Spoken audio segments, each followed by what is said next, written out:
Ang pwerteng augdas mga kapuso, power blackout na eksperyensyahan sa Panay, Guimaras, diri sa Negros Occidental.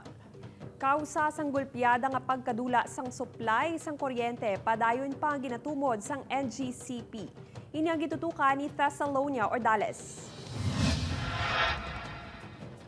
Pasado 1:50 subong nga hapon nadulaan sang supply sang kuryente ang bilog nga Panay, Guimaras kag Negros nga ginapahayag epekto sang grid disturbance sa linya sang National Grid Corporation of the Philippines. Sa social media post sang Central Negros Electric Cooperative Unbalanced Load ang ginatudlo kabangdanan nga blackout base sa inisyal nga findings.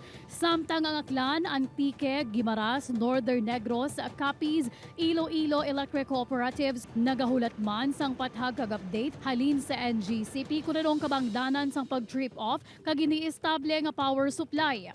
Diri sa Haro, Iloilo City, yara sa tunga-tunga sang pagkaon ng mga customer ni Jennifer sang nag-brown out. Gani ang iba nag-take out na lang ilabi na nga tuman kapaang sang tiempo. Wala sila nagabiso para makahanda tani. Galibog naman ang ulo ni Lynn kung nanogid oras mabalik ang kuryente bangot nagtambak ang lalabhan sa ila laundry machine. Madugang lang nga madugang yan. Nga ano, madelay na naman. Si Robert may customer patani sa salon kung may kuryente lang. Galing niya panawagan. Ang kuryente balik na, wala kita, magi.